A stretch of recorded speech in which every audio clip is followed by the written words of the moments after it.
दोस्तों, दुनिया में बहुत सी रानियों ने राज किया है। क्या आप जानते हो पूरी दुनिया की सबसे निर्दयी रानी कौन सी थी? आज हम इस वीडियो में ऐसी ही रानी की बात करेंगे जिसने बेरहमी और जुल्म के मामले में बड़े से बड़े राजा को पीछे छोड़ दिया है। इस अत्याचारी रानी के बारे में आप सोच भी नहीं सकते। आज हम बात करने वाले हैं राना वेलोना के बारे में। मेडागास्कर की रानी राना वेलोना प्राचीन काल की सबसे क्रूर रानी मानी जाती है। ऐसा कहा जाता है रानी वेलोना ने अपने राज्य की 75% जनसंख्या मौत के घाट उतार दी थी। रानी को अपनी प्रजा के ऊपर जुल्म करने में आनंद मिलता था, इसलिए रानी रोज नए नए प्रयोग किया करती थी। रानी लोगों को कच्चे मुर्गे की खाल खाने को कहती थी। कोई भी अगर रानी के आदेश को मना करता या मुर्गी की खाल नहीं खा पाता तो उसे खौलते हुए तेल में डाल दिया जाता। रानी वेलोना को लगता था कि लोग उनके खिलाफ विरोध करने वाले हैं, इसलिए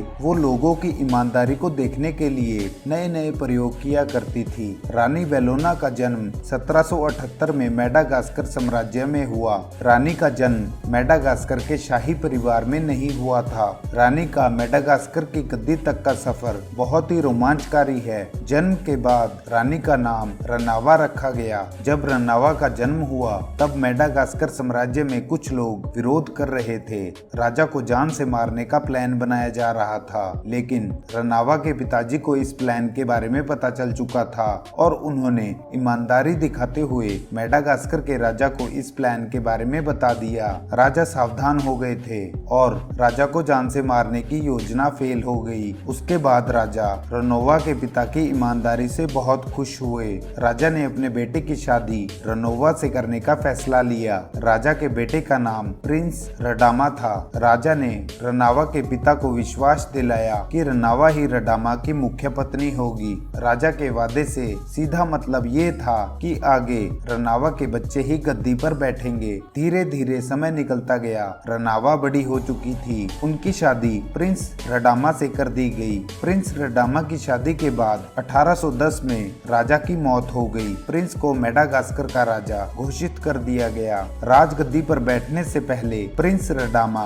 12 शादी कर चुके थे। प्रिंस रडामा के पिता के वादे के अनुसार रनावा को प्रिंस की मुख्य पत्नी माना गया था। मेडागास्कर का मुकुट पहनने से पहले वहां के राजा को एक रिवाज अदा करनी पड़ती थी, जिसमें वहां के राजा को गद्दी पर बैठने से पहले अपने दुश्मनों को मारना होता था। प्रिंस रडामा को ये सब करना पड़ा, लेकिन इस रस्म को निभाते हुए प्रिंस रडामा ने रनावा के बहुत सारे रिश्तेदारों को मौत के घाट उतार दिया। उसके बाद प्रिंस रडामा और रनावा के रिश्तों में दूरियां होने लगी। रनावा प्रिंस रडामा की मुख्य पत्नी होने के बावजूद भी प्रिंस रडामा रनावा के साथ नहीं रहते थे। इन दोनों का मिलन ना होने के कारण रनावा संतानहीन रह गई, जबकि प्रिंस रडामा अपनी बाकी पत्नियों के साथ ज्यादा समय गुजारते थे और ये बात रनावा को अच्छी नहीं लगी और रनावा ने प्रिंस रडामा को मारकर मेडागास्कर की गद्दी पर बैठने का विचार बनाया। कुछ समय तक तो सब कुछ ठीक ठाक चल रहा था, लेकिन उसके बाद अचानक 17 जुलाई 1828 को प्रिंस रडामा की मृत्यु हो जाती है। उस समय प्रिंस रडामा की उम्र 35 साल की थी। मेडागास्कर के लोगों ने हंगामा भी किया कि प्रिंस रडामा को प्लान के हिसाब से मारा गया है और प्रिंस रडामा को मारने में रनावा का हाथ है। उसके बाद में इसकी जांच भी की गई, लेकिन रनावा के खिलाफ कोई सबूत नहीं था। उसके बाद मेडागास्कर का अगला उत्तराधिकारी कौन होगा, इस पर चर्चा होने लगी, क्योंकि उस समय रनावा का कोई बच्चा नहीं था। तो राजगद्दी पर रनावा की बड़ी बहन के बेटे राकोटॉप का बैठने का अधिकार बनता था। रनावा को इन बातों का पता था और राकोटॉप की जान ले ली। रनावा को ये सब पता था कि राकोटॉप जिंदा रहा तो राजगद्दी पर उसे ही बिठाया जाएगा, इसलिए रनावा ने पहले से ही प्लान बना रखा था। लेकिन अभी भी बहुत से लोग रनावा के विरोध में थे।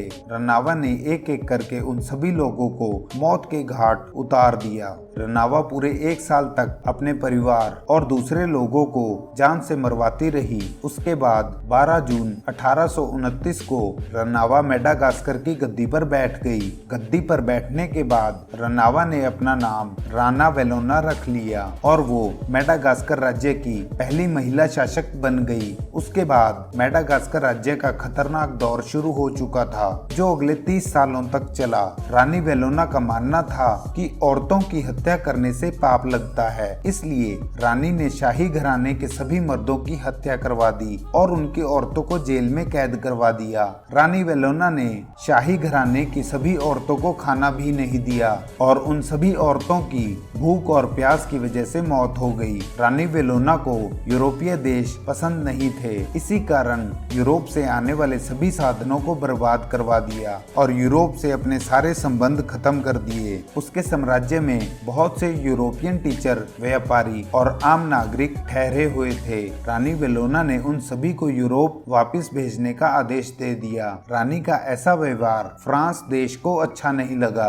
और फ्रांस ने मेडागास्कर साम्राज्य पर आक्रमण करने का निर्णय लिया। फ्रांस की सेना अपने सारे हथियारों के साथ मेडागास्कर साम्राज्य में पहुंच गई, लेकिन मेडागास्कर के जंगलों में रहने के कारण फ्रांस के सैनिक बीमार हो गए। बीमार होने का मुख्य कारण था मेडागास्कर के जंगलों में जहरीले मच्छरों का होना, क्योंकि फ्रांस में मच्छर नहीं पाए जाते थे। इस कारण फ्रांस देश के सैनिक मच्छरों के काटने से बीमार हो गए और युद्ध में हार का सामना करना पड़ा। युद्ध में हारने के बाद फ्रांस देश के सैनिकों को बंदी बना लिया गया। बाद में उनके सिर को काटकर समुद्र के किनारे लटका दिया ताकि वहां रहने वाले लोगों में रानी वेलोना का डर बना रहे।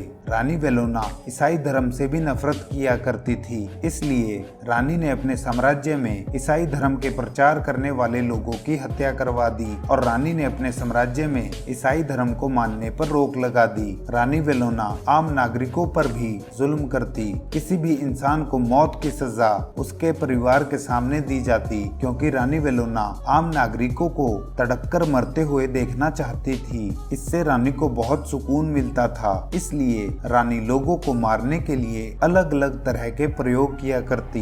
इन सभी कारणों के चलते रानी वेलोना का डर अपने साम्राज्य में बहुत अधिक फैल गया। रानी वेलोना बहुत ही खतरनाक रानी थी। ऐसे ही समय निकलता गया और 16 अगस्त 1881 को रानी वेलोना की मौत हो गई। क्या आपने पहले कभी ऐसी क्रूर रानी के बारे में सुना है? तो हमें कमेंट बॉक्स में कमेंट करके बताएं। वीडियो अच्छा लगा हो तो लाइक करें और चैनल को सब्सक्राइब करें।